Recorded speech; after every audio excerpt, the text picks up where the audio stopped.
Kejari Kota Probolinggo, tahan 2 tersangka korupsi, proyek lampu taman DLH, negara rugi ratusan juta. Penyidik Kejaksaan Negeri, Kejari Kota Probolinggo resmi menetapkan dan menahan 2 orang tersangka dalam kasus dugaan tindak pidana korupsi pengadaan lampu hias taman dan ruang terbuka hijau, RTH, pada Dinas Lingkungan Hidup, DLH Kota Probolinggo tahun anggaran 2023. Penetapan tersangka tersebut dilakukan pada Kamis, tanggal 29 Januari tahun 2026. Sekitar pukul 19.35 waktu Indonesia Barat.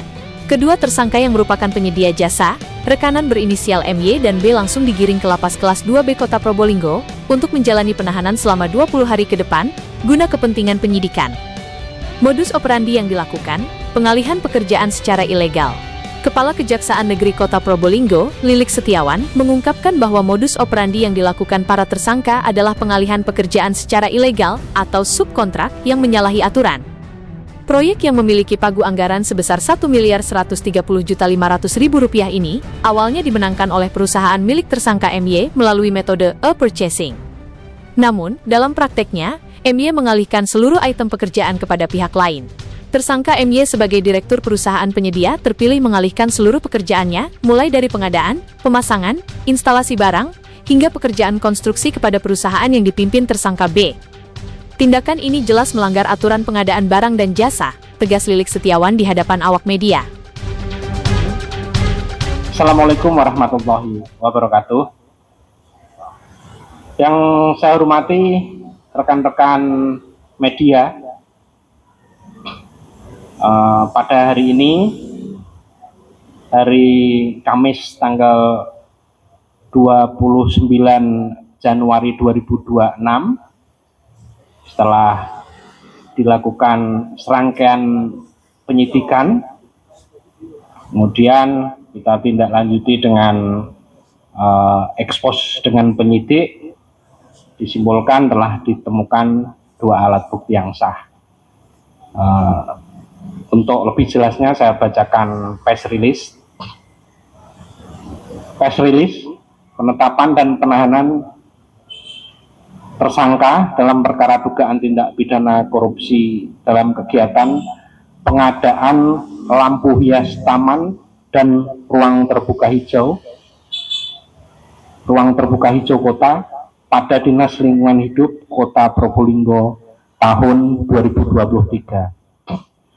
Pada hari ini, Kamis tanggal 29 Januari 2026, penyidik pada Kejaksaan Negeri Kota Probolinggo berdasarkan alat bukti yang sah berdasarkan pasal 235 Undang-Undang Nomor 20 Tahun 2025 tentang Kitab Undang-Undang Hukum Acara Pidana, ini KUHP baru, telah menetapkan 2 orang tersangka dalam perkara yang sudah saya sebutkan tadi, dugaan tindak pidana korupsi dalam kegiatan pengadaan lampu hias taman dan ruang terbuka hijau kota pada Dinas Lingkungan Hidup Kota Probolinggo tahun 2023. Berdasarkan hasil penyidikan telah diperoleh fakta-fakta antara lain sebagai berikut.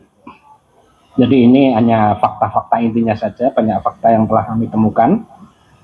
Pada tahun 2023, Dinas Lingkungan Hidup Kota Probolinggo, bidang konservasi dan pertamanan melaksanakan kegiatan pengadaan lampu hias taman dan ruang terbuka hijau RTH dengan pagu anggaran Rp1.130.500.000.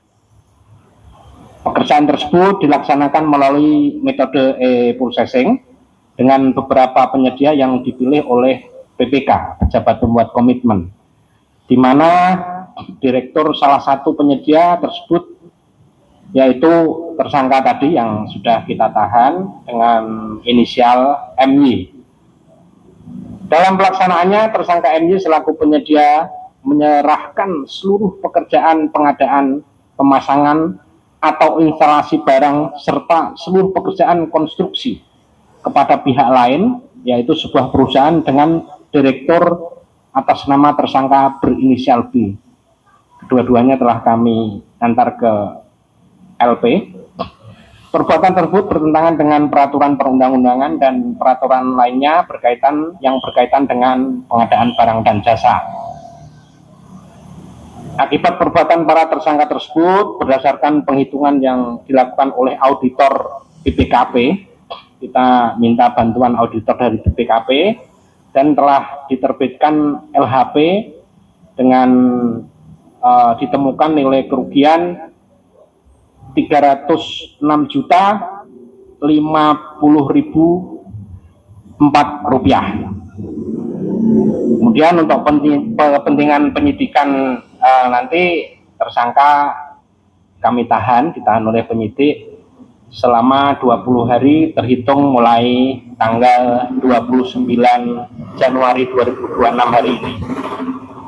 Adapun pasal yang disangkakan terhadap yang bersangkutan, untuk tersangka MY, primer pasal 2 ayat 1, Yungto pasal 18 Undang-Undang Republik Indonesia nomor 31 tahun 99 tentang pemberantasan tindak pidana korupsi sebagaimana telah diubah dengan Undang-Undang Republik Indonesia nomor 20 tahun 2001 tentang perubahan atas Undang-Undang nomor 31 tahun 99 tentang pemberantasan tindak pidana korupsi.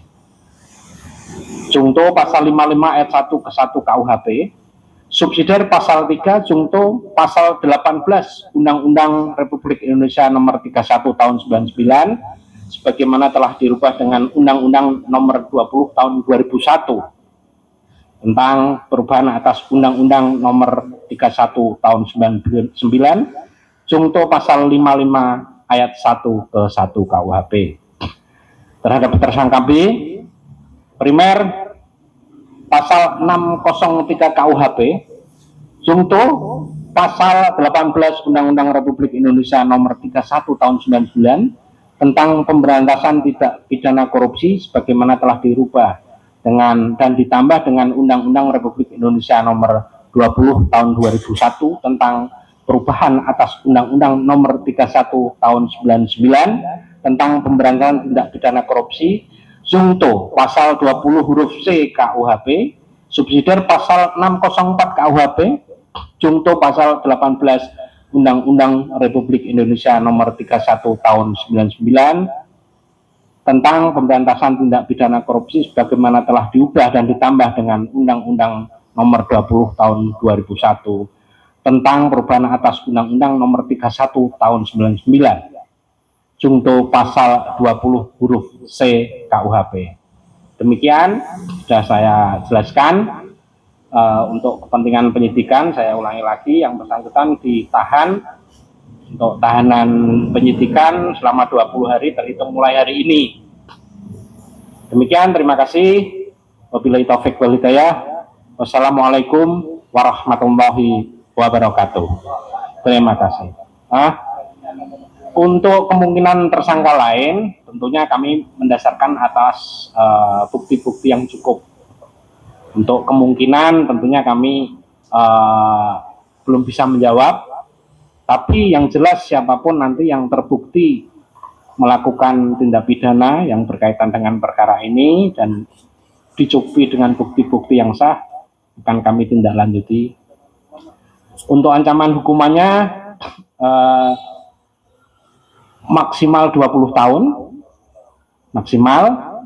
Untuk yang pasal 2 minimal yang 4 tahun itu ya. Cuma nanti karena ada masa transisi penyesuaian pidana dengan KUHP baru, nanti kita sesuaikan. Sementara 2 orang ini dari rekanan yang mengerjakan, dan untuk warga kotanya, warga kota mana Pak Kasidi? Yang salah satu bermukim di Surabaya dan yang satunya Sidoarjo.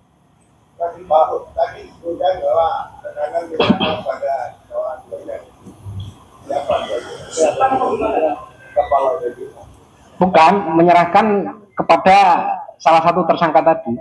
Nah, gitu. Jadi yang ditunjuk sebagai pelaksana kegiatan tersebut si A, kemudian diserahkan kepada orang lain secara keseluruhan. Gimana Pak?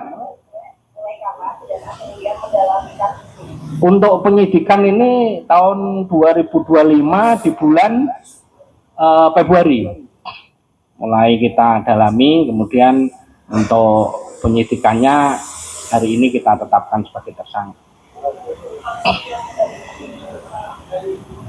Untuk saksi yang diperiksa seluruhnya. Hingga saat ini, penyidik telah memeriksa sedikitnya 20 orang saksi, termasuk saksi ahli dan pejabat dari dinas terkait. Terkait kemungkinan adanya tersangka baru, pihak Kejari menyatakan masih terus mendalami fakta-fakta hukum di lapangan. Kami belum bisa memastikan ada atau tidaknya tersangka tambahan. Namun yang jelas, siapapun yang terbukti melakukan tindak pidana dan didukung bukti yang sah, pasti akan kami tindak lanjuti, pungkas Lilik. Dari Kota Probolinggo, Jawa Timur, Sorotan Publik, Arifin Sulsel, Aspari AR, melaporkan.